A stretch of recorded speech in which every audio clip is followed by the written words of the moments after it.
TV103.com. Jornalismo regional 24 horas de informação.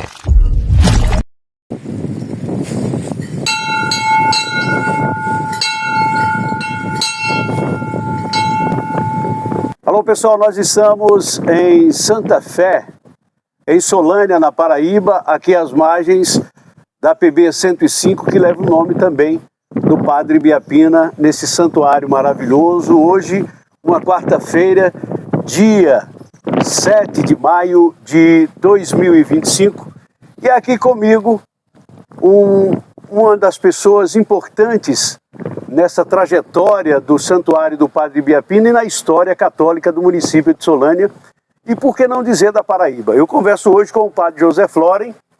Uma alegria muito grande, Padre, em compartilhar com o senhor esse momento lindo, maravilhoso que vive o distrito de Santa Fé aqui em Solânia, na Paraíba. A alegria é minha. Eu agradeço pelo convite de poder falar sobre Padre Biapina, neste ambiente aqui em Santa Fé do Ibiapina, que é um lugar agradável, um lugar onde a gente sente a paz, onde Padre Biapina passou os últimos 7 anos da vida dele. Quando ele ficou aqui, já era paralítico. Antes disso, ele andou pelo mundo. Padre José Floren, você é natural da Bélgica? Sou belga de nascimento, mas eu já me tornei nordestino por opção.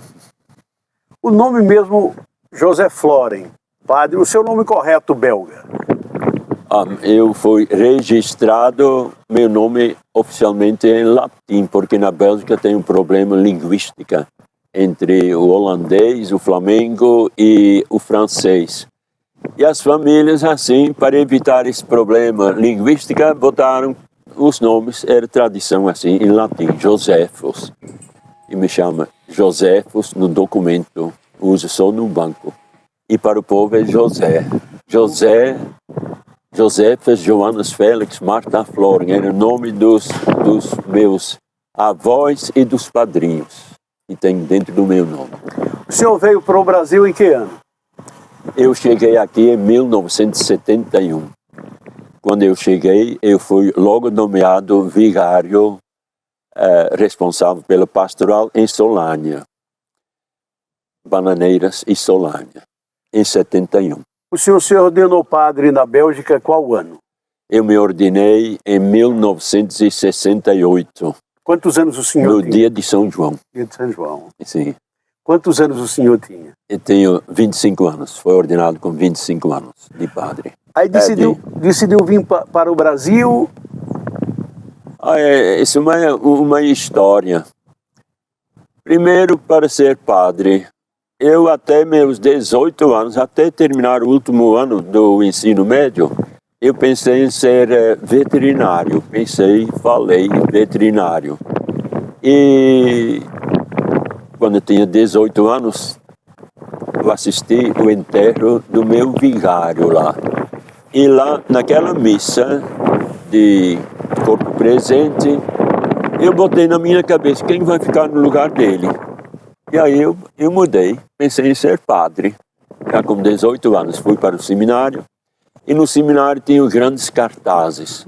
A América Latina precisa de padres. Eu me ofereci para vir aqui para a América Latina. Aí meu destino foi aqui, o Brasil.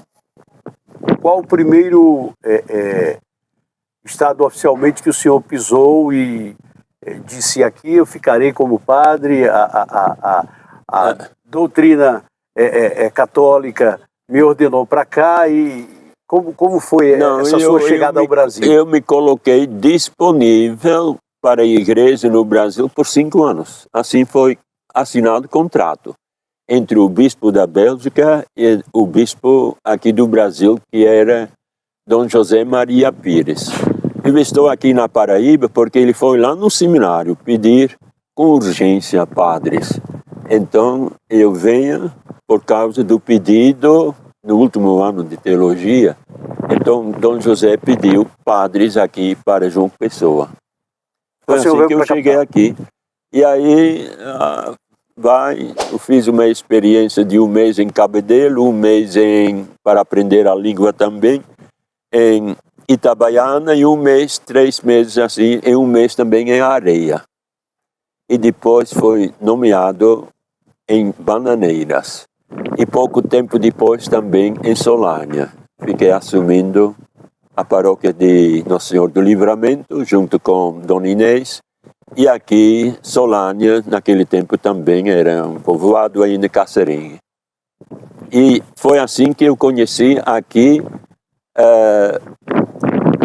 Santa Fé de Ibiapina. Foi porque eu era vigário e aqui pertenceu a Solânia. Tinha os padres holandeses morando aqui, mas a pastoral era comigo, como padre de Solânia.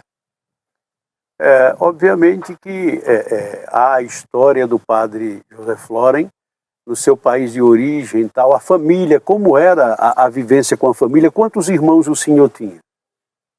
Eu tinha 2 irmãs, mas eu perdi um irmão, uma irmãzinha durante a guerra. Isso foi um fato trágico que marcou muito a minha família. Quantos anos o senhor tinha quando aconteceu? Quando aconteceu, eu nasci em 43 e aconteceu, eu não me lembro nada, mas aconteceu com a gente dentro de casa. Uma bomba explodiu em cima da casa.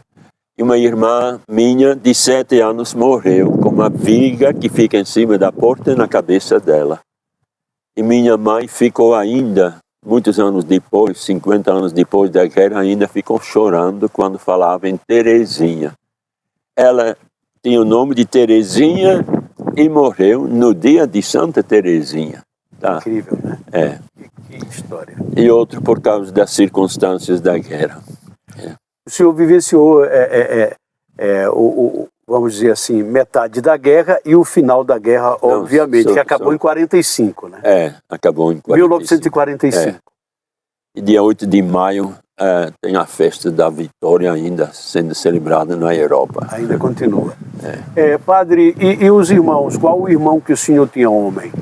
Não tinha. Não tinha? Sim, que morreu. Faleceu. Mas, com essa explosão? Sim. Como era o nome? Não, ele morreu depois. De morte natural ou de coisa assim? Sim, mas foi porque a família depois fugiu, ficaram assim, morando na casa, fora de casa, porque a guerra expulsou vocês? Foi.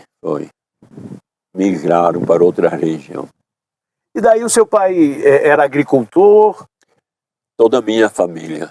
Eu me criei no meio da agricultura. Eu trabalhei muito quando eu era jovem. Ajudei muito meus pais. Carpinando a roça, plantando. Mas é diferente lá. Meus pais tinham 12 hectares de terra. E era para plantar a ração para as vacas, para sustentar. A gente tinha 12 a 15 vacas, 80 porcos para sustentar. Um ano era bom as vacas, outro ano era os porcos e tinha também 2.000 galinhas. O senhor ordenava as vacas e tal, tirava leite? Tirei. Tangia o gado? Sim. A cavalo não? A cavalo também. Sim. Os cavalos lá eram para trabalhar, para arar e para fazer serviços pesados. Ok. O nome da sua mãe era? Cornélia.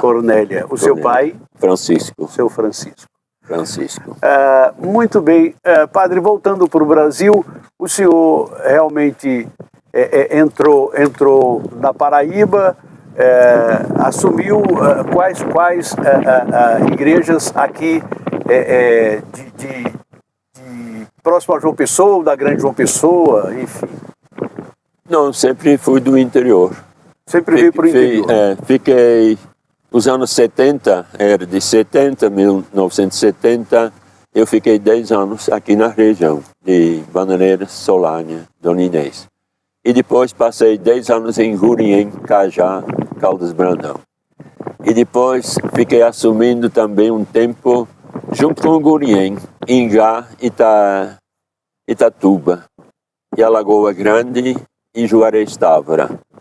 E depois eu pensei, aí eu completei 25 anos aqui no Brasil, eu pensei, eu vou voltar, prestei meus serviços aqui, eu Fez um ano de experiência, depois com 25 anos de padre, voltei para a Bélgica, mas não me senti bem lá não. Era tudo tão pequeno, tão michuruco. A paróquia que me deram lá, e já tem outro padre, era de 2.000 pessoas. Lá tem muitas paróquias pequenas. Sim. Aqui não existe, né? Aqui tudo é grande. Aqui é de 15.000, de 20.000, de 7.000. É. A Bélgica é um país pequeno. É pequeno, é pequena. É menor do que a Paraíba. Menor do que a Paraíba. É, menor do que a Paraíba. E fica com limites com quais países? Fica emprestado entre a Holanda, a Alemanha e a França. E do outro lado tem um trecho do mar, e depois do mar tem a Inglaterra. Falando novamente sobre a guerra, a bomba que atingiu vocês foi dos aliados ou da Gestapo, do povo de Hitler? Não foi, porque a região era ocupada pelos alemães. E era para expulsar os alemães. A bomba foi dos aliados. Os aliados. Os canadenses. Fogo amigo. Fogo amigo, sim. É história. A gente está achando engraçado agora, obviamente, mas... Agora, isso criou dentro de mim, mas toda a minha família, uma coisa assim de um ressentimento contra tudo que é militar.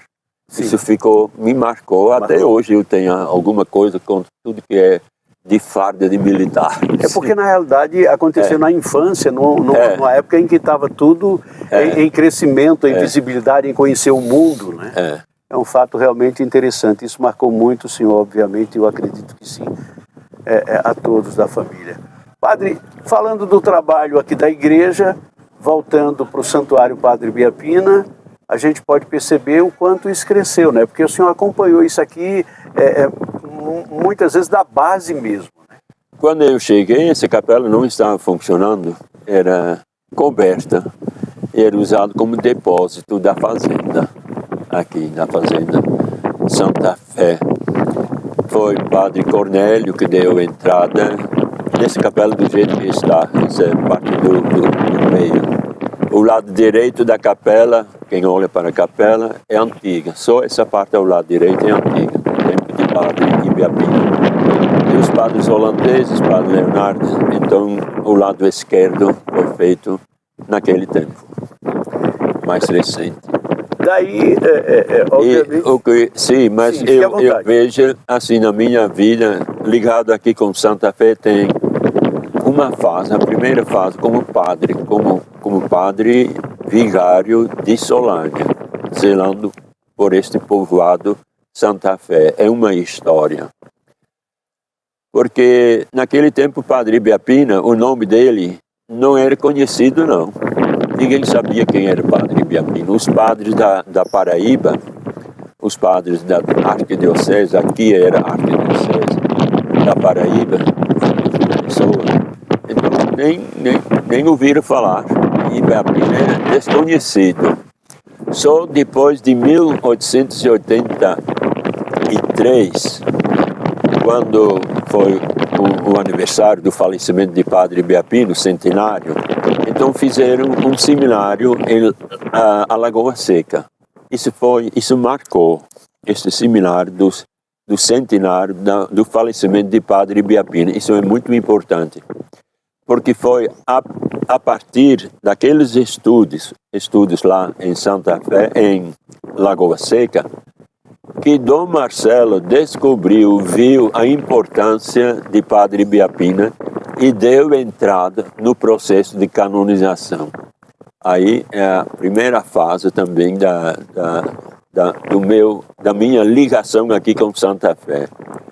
Depois que eu fiquei andando aqui na Paraíba, fui também ainda, passei um tempo lá em Mamanguape e Itapororoca, Mataraca, até Bahia de Traição, fiquei assumindo, era um mundão. Depois eu fui quando a diocese de Guarabira anexou, entre aspas, né? Anexou também Remígio, Areia, a Lagoa Grande, eu estava assumindo Areia, e a partir daí eu fiquei de novo aqui fazendo parte daqui da região da Diocese de Guarabira. Eu fui como uma parte da herança da paróquia de Areia.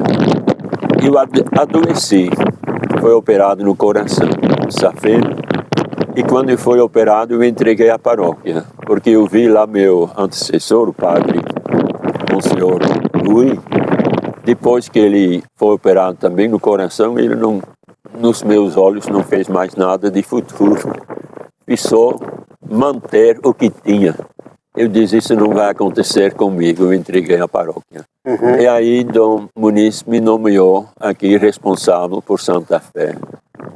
E aí é uma segunda vida para mim aqui. Santa Fé me deu assim até um reconhecimento assim fiquei enfeitando Santa Fé e divulgando também Padre Biapina.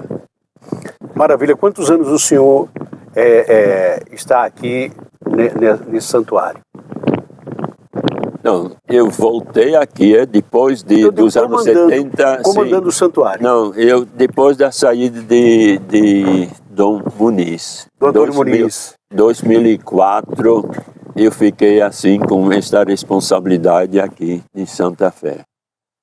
Até 2020. Uns 15 anos. Assim. Ainda continua aqui, obviamente, coordenando muitos trabalhos, né? Não, eu não estou ligando mais com Santa Fé, não. A única coisa que eu faço hoje, que eu acho que eu gosto de fazer, é divulgar Padre Biapina. Fica divulgando com folhetezinhos, com alguns escritos.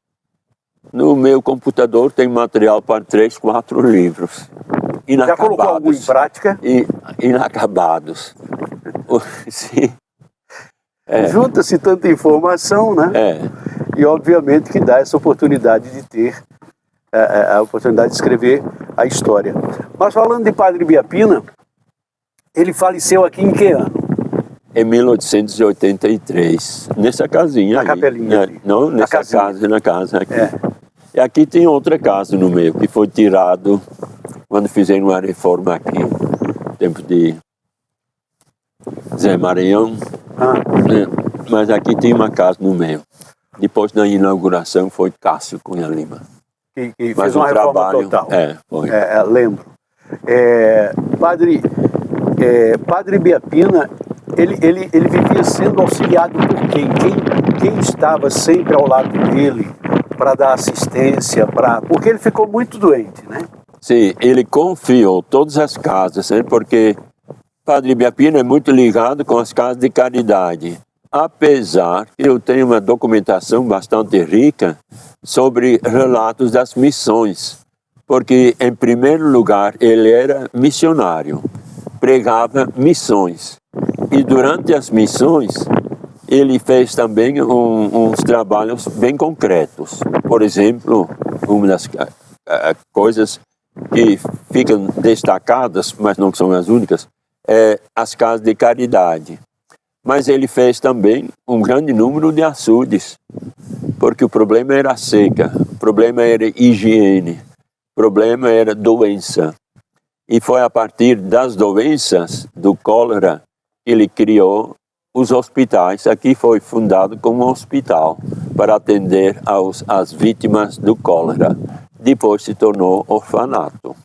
Quando ele faleceu, tinha mais de 100 crianças aqui. Imagina, 100 crianças pequenas, com menos de 12 anos, o máximo era até 16 anos. Que chororó isso, né? Que problema, porque come de manhã, de tarde e de noite. E passaram por uns anos muito apertados, de grande seca, que aqui na região não tinha água potável. Foram buscar todos os dias, tinha os burros em saco de couro, ia pegar água potável em bananeiras. Todo dia ia para a bananeira, voltava com água com potável. Com os barris? Não, barris de madeira? Sacos, não, saco de couro. De couro. As cuaiacas. Eu não sei o nome certo, não. A cuaiaca de couro. de couro que foram feitos aqui também. Aqui tem uma indústria, eles chamam de indústria, de trabalhos artesanais. Tinha teares aqui para fazer tecidos, para vender, para manter a casa. Tinha também aqui a fazenda, tinha gado aqui. E na grande seca, ele ficou até sem o gado aqui, porque não tinha mais como venderam e roubaram. Ele fala também em roubar. Vinham e roubavam os animais. Aí ele ficou... As condições aqui eram terríveis. muito precárias.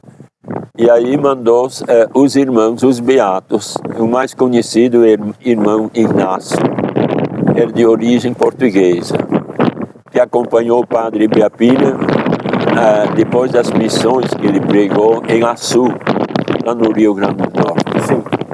Era um intelectual, porque tem várias coisas escritas, guardados, até artigos publicados em jornais, e são muito bem feitos. Ele sabia escrever bem, o irmão Ignácio.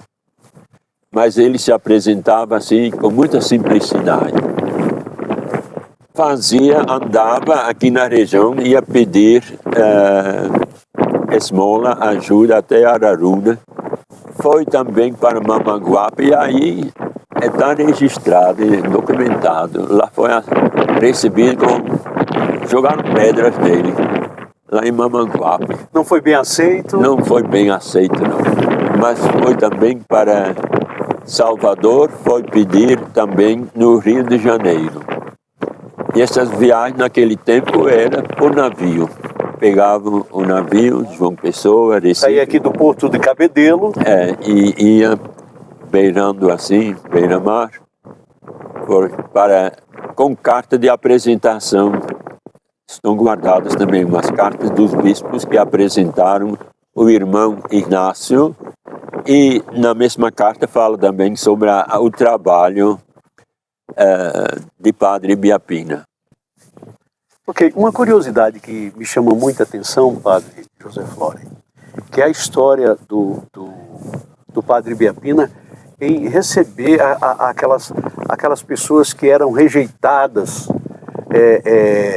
rejeitadas pela família. Existia muito isso naquela época, padre?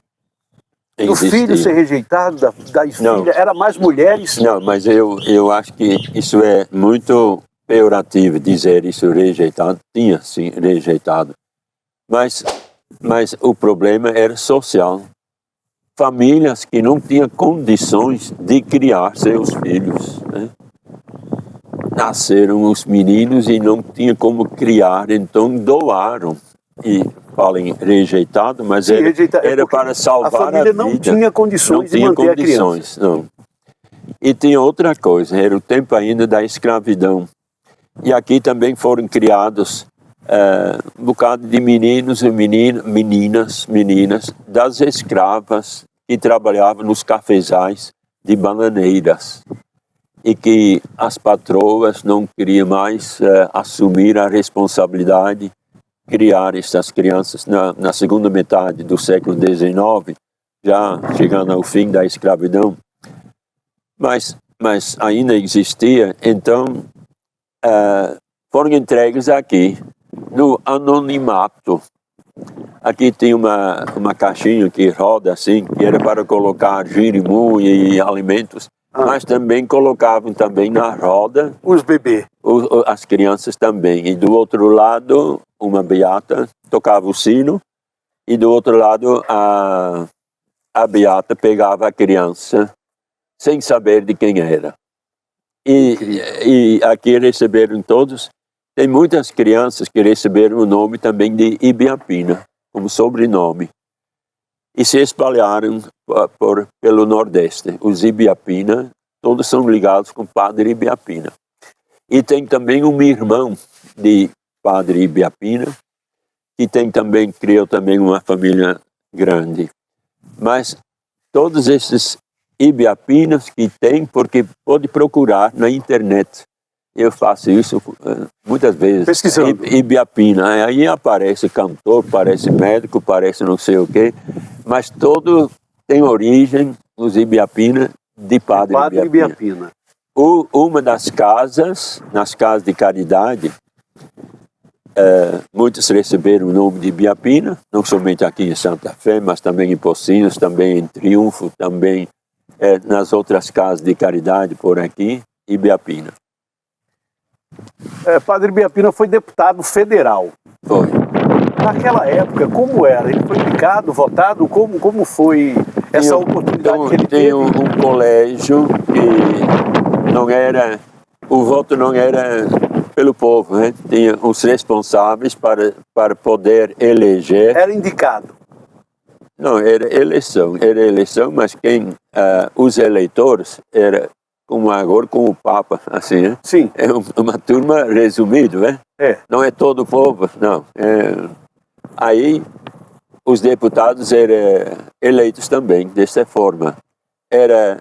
Para ser eleitor precisava ter terras, era proprietário de terras, eram só os homens e assim por diante. Não sei bem quais eram as condições, mas eram os grandes proprietários que elegeram os políticos, pessoas influentes, que tinham o direito de votar. Ele foi o mais votado do Ceará, quando foi eleito deputado. Quando foi escolhido. Foi.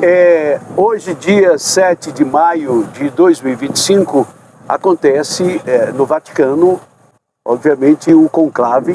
Inicia-se hoje para a escolha do Papa, do próximo Papa, que irá comandar a Igreja no mundo. Né?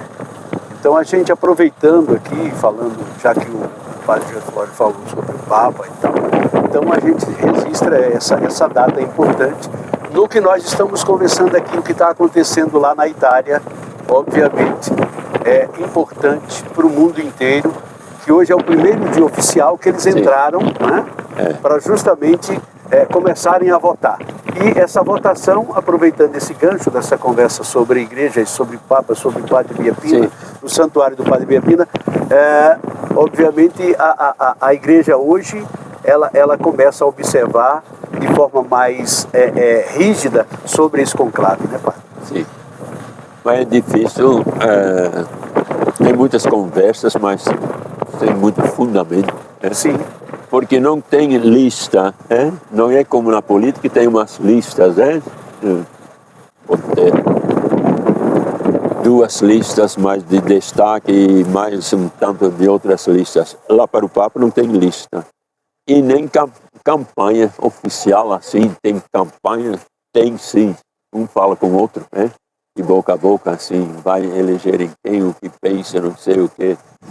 Mas eu acredito que o Espírito Santo, assim, pensando no bem da igreja, e não tem como voltar para trás. O que o último Papa Francisco, avançou, não tem para voltar para trás, não. O que foi feito... Seguir em frente. Seguir em frente. Pode ser alguém que é mais prudente, mais devagar, mas tem coisas. E outra coisa que eu quero colocar aqui... Fique à vontade. Muitas vezes assim falam em tradição, tradicionalista. Mas qual é a tradição? A tradição, para alguns, é a igreja como era 300 anos atrás, ou 100 anos atrás. É tradição, sim. Mas o que a igreja precisa para se renovar é voltar para a tradição antiga mesmo, o começo da igreja, tempo dos apóstolos. E depois tem tanta coisa que entrou para enfeitar que se tornou até um peso, que às vezes o essencial nem aparece mais. O essencial é a igreja estar aqui para segurar que o Evangelho do Senhor Jesus é transmitido de geração em geração. Isso. E tem muitas coisas que é secundário e que por alguns recebem muita atenção. Bem verdade. Voltamos a falar aqui, Padre José Flório, sobre a morte do Padre Ibiapina. Ele faleceu em Bananeiras. Aqui era o município de Bananeiras, sim. Ele faleceu em Bananeiras. Bananeiras. Bananeiras podia ter assim, mais atenção a este Bananeirense. Certo. A terra daqui foi registrada em cartório de Bananeiras. E depois da morte fizeram aqui também um levantamento dos bens de Padre Biapina, registrado também em cartório em Bananeiras. Padre Biapina, ele foi advogado e veio entrar na igreja anos depois. Como foi isso? Ele casou-se, não casou-se? Era solteiro? Como é esse espaço de tempo até ele chegar a ter realmente um comportamento de abandonar tudo, entrar no celibato e seguir visitando estados, lutando pelos pobres, pregando o evangelho, fazendo visitas com essas caravanas aí pelo interior do Nordeste afora? Não sei se você conhece a história da Bíblia, tem uma novela. Na Bíblia tem também novela de Jonas. Jonas foi... o homem da baleia. O homem da baleia. Foi engolido pela baleia. Foi enviado para onde? Para Nínive. Cidade complicada, difícil, para levar a boa nova, um apelo para conversão. Mas ele foi para outro lado. Não tomou a direção quando iniciou a caminhada, foi ao contrário, na direção contrária. Mas depois Deus escreve certo com linhas tortas. Ele foi levado por um peixe grande, diz a novela. O peixe engoliu. E deixou ele lá para onde ele não queria ir. Eu faço esta comparação também com o Padre Biapina. Ele foi para o seminário e quando ele foi, ele ficou 3 meses.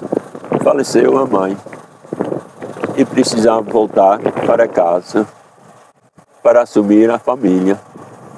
O pai foi fuzilado, então tem tantas coisas pesadas na vida de Padre Biapina.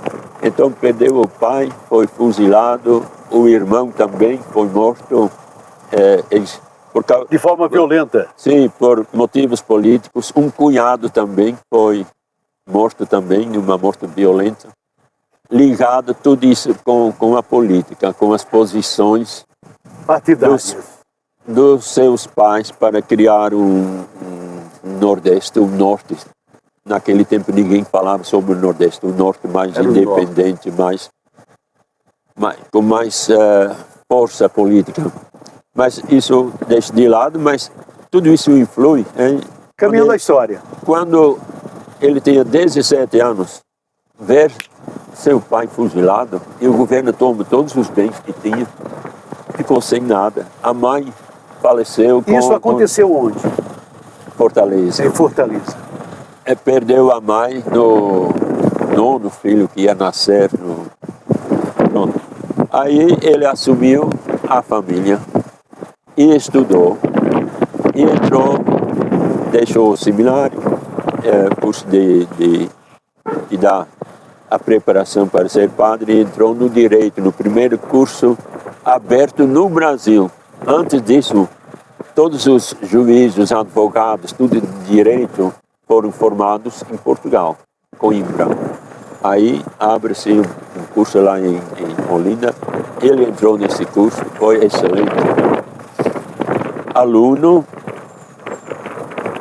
colega de muitos outros nomes importantes, e depois tinha também destaque na política, e foi logo indicado, quando terminou, ele ainda ensinou, mas deixa esses 2 anos de lado, foi indicado como deputado, eleito pelo Ceará. E lá a capital era Rio de Janeiro, foi para Rio de Janeiro.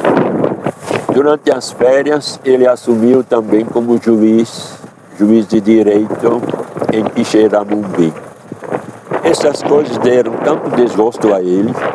Como juiz, o governador, naquele tempo era chamado de presidente do Ceará, desfazia o que ele tomava decisão. Ele brigou muito com políticos. Sim, né?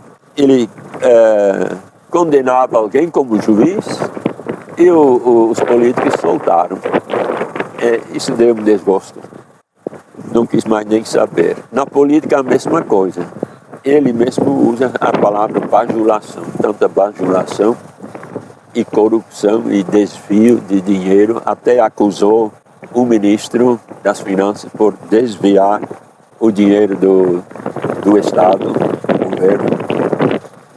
Ficou com desgosto e deixou isso de lado. Depois ele entrou na advocacia, porque era formado. Criou até fama. Foi considerado o melhor criminalista de Recife.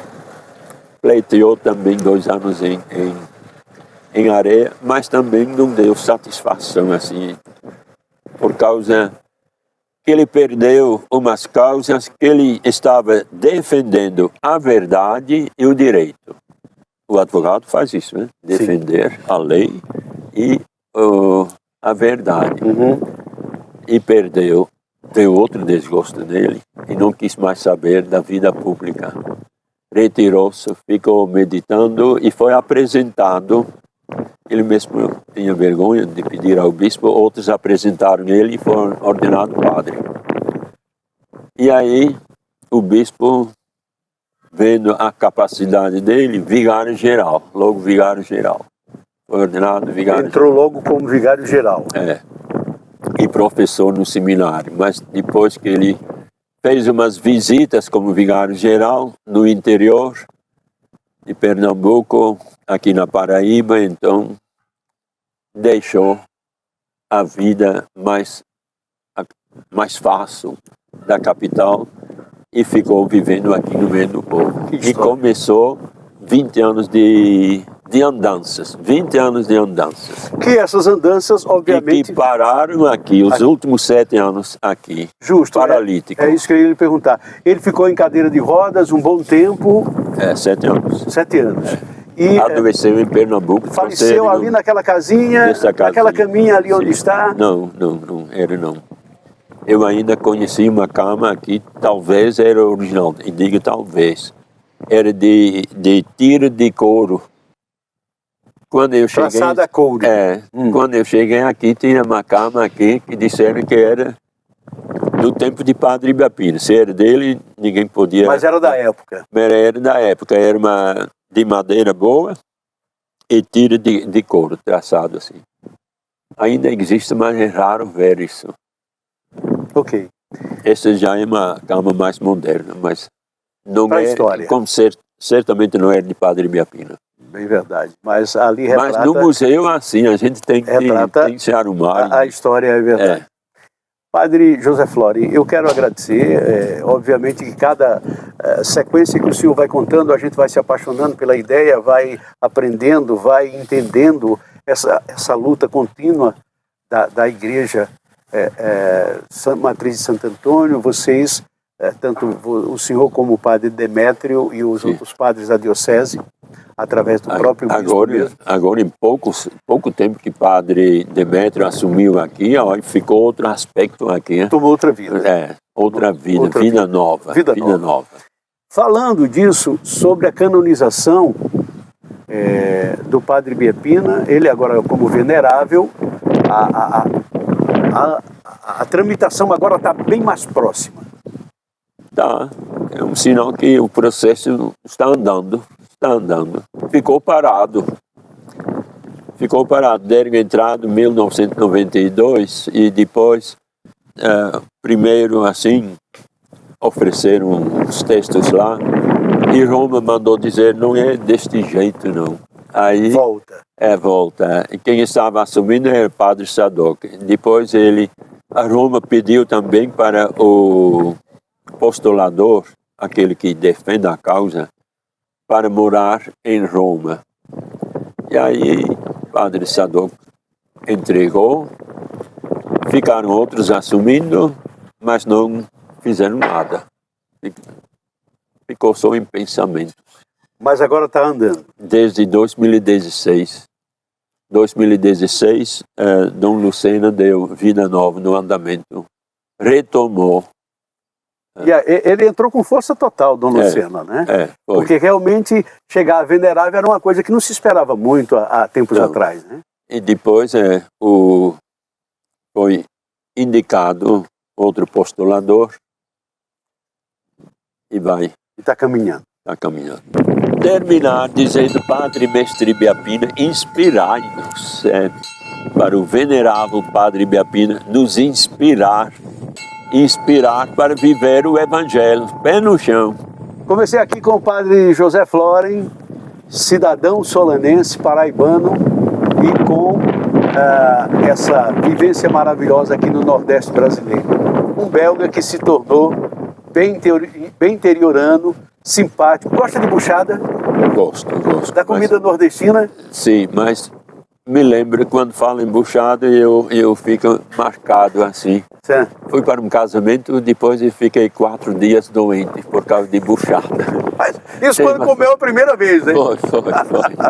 Mas me lembro toda vez que eu vejo buchada. Me lembro a dor de barriga de meio século atrás. Muito bem. Isso, nós vamos falar com o Padre José Floren sobre comidas típicas, para ele falar sobre a comida do país dele lá da Bélgica, em outro encontro que nós tivemos aqui, com certeza. Muito obrigado, Padre. Obrigado pelo convite, certo? Fantástico. TV103.com. Jornalismo regional 24 horas de informação.